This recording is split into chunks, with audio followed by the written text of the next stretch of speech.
Hi, this is Charles Hoskinson broadcasting live from warm, sunny Colorado. Always warm, always sunny, sometimes Colorado. It's good to be back in the office. And you know what? I had a lovely time in Miami. I was noisy and lots of people running around and way too much skin. And I tried to spend most of my time reading a book from Alexis Burgess on truth. And I never had the opportunity to do that, but I did spend about $30 for a coconut drink that had rum in it. And I was very happy with my coconut rum. Okay, so some housekeeping. Picked up a lovely new book from Samuel Mimram. It's Program and Proof. And it's actually a book that kind of introduces the Curry-Howard correspondence, and it teaches you how to write software in both OCaml, but oddly ACTA. Usually you see that paired with Coq. And I can't wait to look at it and send Samuel a loving note. Okay, so the purpose of this video is to, if Elon is actually serious about rebuilding Doge with his elite ninja engineers over at Tesla, which I have no doubt he has great programmers there, here's how you do it. So let me share my screen because I got some great papers here, and it's going to be fun. You guys ready? Wah! Okay, let's start with the engine. Right now, Doge operates on a pretty shitty Nakamoto consensus style with script engine because I think it's a fork of Litecoin. So let's tear that out and put something in. Prism is probably the best and fastest proof of work protocol on market right now. And if you put it into a Bitcoin style system, you can get about 10,000 transactions per second. It's written by an all-star team, Pramod Miswanath over at Urbana-Champaign. You got people at CMU, Stanford, University of Washington, and we really like David as well. David Shee is a great guy. So Prism is a phenomenal protocol. We've implemented it ourselves in Scala, and highly recommend looking through it. It's a beautiful paper that talks about trade-off. Okay, so it's not good enough just build an engine. The whole point of Litecoin being based on script was to be ASIC resistant, right? Well, then you need an ASIC resistant algorithm. And actually, this one's really cool. It's called HashCore. And I'll just read off some of the abstract. For the past 5 years, the rewards associated with mining proof-of-work blockchains have increased substantially. As a result, miners are heavily incentivized to design and utilize ASICs that can compute hashes far more efficiently than existing general-purpose hardware. Currently, it is difficult for most users to purchase and operate ASICs. So the point of this paper is basically to come up with a really cool way of getting around them. So in order to achieve this, we present HashCore, a proof-of-work function composed of widgets generated pseudo-randomly at runtime that each execute a sequence of general-purpose processor instructions designed to stress the computational resources. And so it's really hard to actually build an ASIC against this. And what I like about it is made by electrical engineers.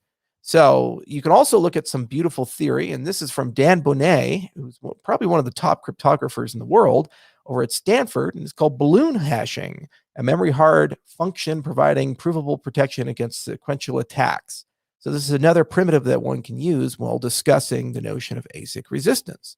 Are we done yet? No, we got this concept of difficulty control in blockchain systems. And this is a paper written by some IOHK alums, Dmitry Meshkov and Alex Cherpanoy. And basically, it talks a bit about how to have a much better way of doing difficulty retargeting. Because if you're going to a new type of proof of work with a completely new system that shards things and runs at 10,000 TPS, you need to think about difficulty targeting. Okay, are we done yet? No, we need to change the block structure. So in the header, put coded Merkle trees. This helps you a lot, especially when paired with, here we go, NIPA-POWs, non-interactive proofs of proof of work. These two things together in a proof of work system give you a beautiful path for extremely efficient light clients, as well as a great primitive for side chains. Then you have mining and logarithmic space. This is a new one, actually. Real sexy, really exciting paper by Agalos and Nico Leonardis and Dionysis Zindros. And this is basically saying you don't need the blockchain to mine the blockchain. Imagine that. Prism, 10,000 TPS, don't need no blockchain. You got beautiful side chains, no data availability issues. Your light clients are there. And then you have a new way of doing difficulty retargeting instead of the old crappy stuff that they do in Nakamoto consensus. And you got two very good paths to pursue for ASIC resistance to replace script. Then we have to put a good scripting language in because Doge is not programmable. And let's get some smart contracts for UTXO model. And not going down the crazy road we went down with Cardano, which would be too much for your guys. I think what the Ergo guys have done is absolutely phenomenal. And there's a lovely paper on Ergo script, non-interactive, zero knowledge proofs, supported with Ergo script. And there's all these great little papers here about Sigma protocols and so forth. And there's actual code running live right now on Ergo. You guys would love it. Now, another thing, the network stack of Doge is old and ossified, so go ahead and read this beautiful paper. It's an SOK paper. SOK papers are roll-ups of all of the latest and greatest in knowledge, and it was written by Aviz Zohar, who's a wonderful guy. He was the guy that did Spectre and Phantom and Ghost and all those other directed acyclic graph protocols to accelerate proof of work. And then you got some Definity guys, you got some people in Switzerland, you got some people in Vienna. And this really takes you through the latest and greatest of all the different network stacks on market, trade-offs, and various things to know. So you guys can figure out your head from your ass on how to handle the network side and make it better, because this boy right here is going to put some major strain, and you can't just throw secure Kademli on it. Are we done yet? No, come on, let's keep going. Let's take a look what NIST is doing. Recommendations for stateful hash-based signatures. Why?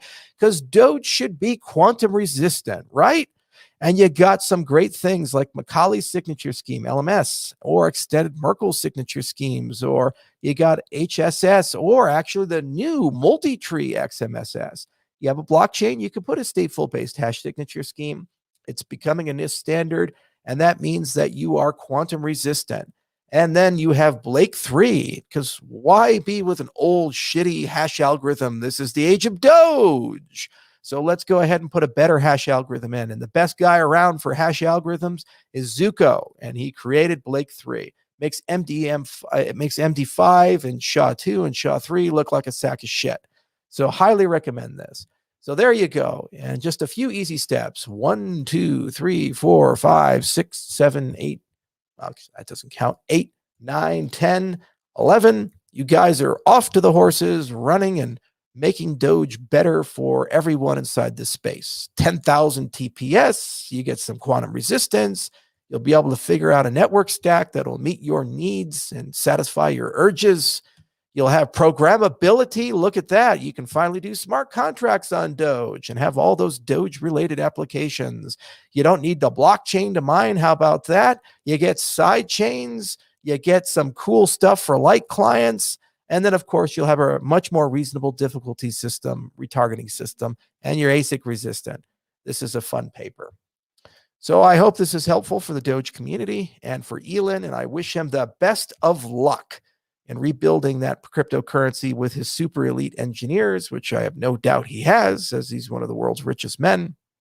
Thank you truly for entering our space, and thank you truly for telling everybody that you're going to take custody of that cryptocurrency and make sure it gets where it needs to go.